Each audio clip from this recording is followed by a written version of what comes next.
Welcome to Titan Info TV SK channel. My name is Syed and here I am with the latest and updated world news for May 25, 2023.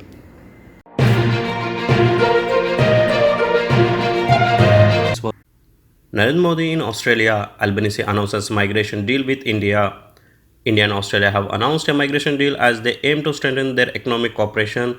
The announcement came after Indian Prime Minister Narendra Modi met his counterpart Anthony Albanese in Sydney on Wednesday. The deal aims to promote the two-way mobility of students, graduate academic researchers and business people. They also discuss regional security amid rising tension in the region.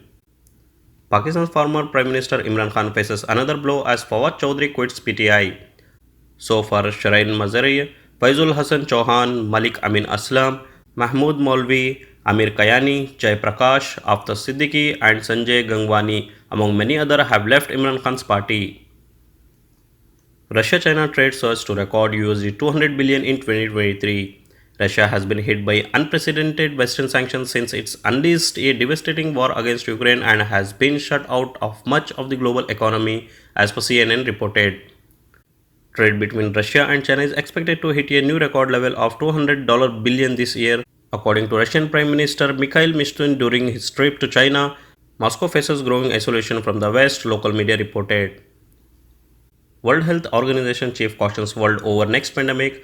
WHO Director General Tedros, who had recently announced that the COVID-19 pandemic is no longer a public health emergency, however, underscored that is a downgrade does not mean that it has ceased to be a global health threat. The WHO has warned all countries to get up for the next pandemic, which could be even deadlier than coronavirus. The threat of another variant emerging that cause new surges of disease and death remains, and the threat of another pathogen emerging with even deadlier potential remains, he said in an address to the 76th World Health Assembly on Monday. Indian origin hackers get 51 months jail for computer fraud in US. Chirag Patel from Norfolk pleaded guilty to computer fraud and was sanctioned by US District Judge G. Murray Snow to 51 months in prison, followed by 3 years of supervised release. A 38-year-old Indian origin hacker from Virginia was sentenced to more than 4 years in prison for hacking into computers and stealing customer credit card numbers. Chirag Patel from Norfolk pleaded guilty to computer fraud and was sentenced by US District Judge G. Murray Snow to 51 months in prison, followed by 3 years of supervised release. He also was ordered to pay $87,522.25 in restitution, the U.S. Attorney Office for the District of Arizona said on Monday. According to a Federal Bureau of Investigation, between August 2017 and July 2020, Patel hacked into the Phoenix-based computers of an international hospitality company on numerous occasions. He then fraudulently transferred and redeemed customer reward points from the company's customer loyalty program. In addition, Patel also stole credit card number and other personal identifying information from customer and loyalty program members, which were stored in the company's computer. Patel took screenshots of customers and member information, which included credit card numbers and other PII, and saved the screenshot to a Google Drive he controlled. In total, between August 2017 and July 2020, Patel stole and processed more than 1,200 credit card numbers, the FBI investigation found. He used some of the stolen credit card number to make unauthorized purchase and also tried to sell some of the stolen credit card numbers. Pakistan State Lahore Police seek foreign travel ban on 746 PTI leader.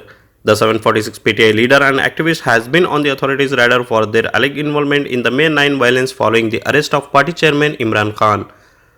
The police in Lahore have sent the name of 746 Pakistan Tehreek-e-Insaf leader to the Federal Investigation Agency to impose restrictions on their foreign travel for a month. The Punjab government has also decided to expedite legal proceedings against those involved in riots and arson, as Padwan reported. Soldiers among 4 killed in northwest Pakistan suicide bombing. The bombing in North Waziristan, a district in Khyber Pakhtunkhwa provinces, is the second attack to hit Pakistan in as many days. A suicide bomber has targeted security checkpoint in northwestern Pakistan, killing 2 soldiers, a policeman and a civilian security official said. It was the second attack to hit Pakistan in as many days.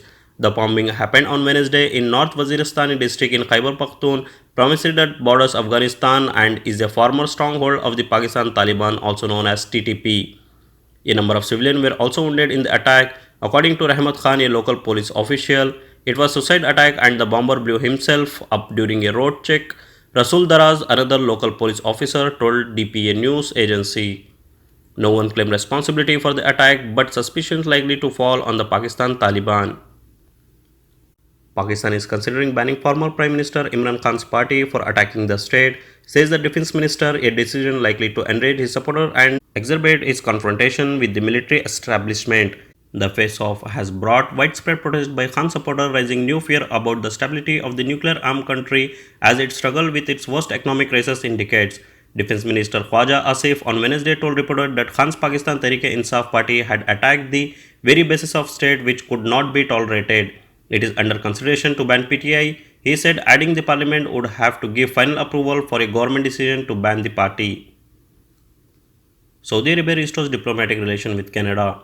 Saudi Arabia's foreign minister announced on Wednesday that it is restoring diplomatic relations with Canada. The decision came after a discussion between Saudi Crown Prince Mohammed bin Salman and the Prime Minister of Canada, Justin, on the sidelines of the Asia Pacific Economic Cooperation Forum in Bangkok in November last year. The desire of both sides to restore relations is based on mutual respect and common interest, the ministry said. Canada has appointed a new ambassador to the Kingdom of Saudi Arabia, Jean-Philippe Lintuo, the Canadian foreign minister said in a statement. Lebanon slaps travel ban on central bank chief wanted by France. Salameh's brother Raja and his assistant Marine Hoyak are suspected of being involved in corruption in European bank. The Lebanese government cannot dismiss the governor and its only move is to call on Salameh to resign. Filipinos hope for sea change to fish again in China block waters. The past 10 years have not been easy for Vincenti Berusil and other fishermen in Masinloc since their livelihoods disappeared when Chinese ships suddenly entered the waters they had known for generations as their own. Berusil's home, a small coastal municipality in Luzon, the largest island of the Philippines, has in its territorial jurisdiction water that have been known to have some of the best fishing in the region. The richest of them is Scarborough Shoal inside the exclusive economic zone of the Philippines, but Philippine fishermen can no longer access it. Claimed by China as its ancestral territory since the 13th century, Scarborough has been part of the growing dispute Beijing has with Manila and the government of other countries in the region over the South China Sea, which is one of the world's most resourceful and heavily trafficked waterways. Indian wrestlers hold candlelight march demanding arrest of sports official of sexual abuse. India's top female wrestlers led candlelight march of nearly 1,000 protesters in the capital on Tuesday, demanding the resignation and arrest of the president of the Wrestling Federation for allegedly sexual harassing young athletes, one of whom was minor. Carrying India's national flag, they marched to India Gate, a monument close to the country's parliament building. A strong presence of a police accompanied them on the marching route. The protesters have been staging a protest in the center of New Delhi for nearly a month amid a brutal heat wave while foregoing their training schedules. Two Olympic medalists Bajrang Punia and Sakshi Malik are part of the protest and have threatened to hand back their medals if no action is taken against Wrestling Federation of India President Birji Bhushan Sharma Singh. The protests have grown with many members of opposition parties and farmer union taking up the wrestler cause. Most of the Indian wrestlers came from the northern agriculture state of Haryana and Punjab. They accused Singh, a 66-year-old powerful lawmaker representing the ruling Hindu nationalist Bharatiya Janata Party, of sexually harassing 7 young female wrestlers. Singh has denied the accusation and called the protest politically motivated by the opposition Congress party. France bans short-haul flight to cut carbon emission. France has banned domestic short-haul flight where train alternative exit in a bid to cut carbon emission.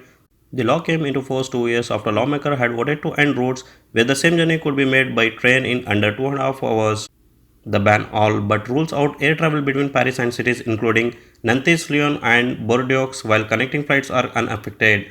Critics have described the latest measures as symbolic bans. That's all in today's headlines. Thanks for watching. If you want to receive more important headlines around the world, keep watching T10 Info TV SK channel by subscribing and hit the bell icon to receive notification.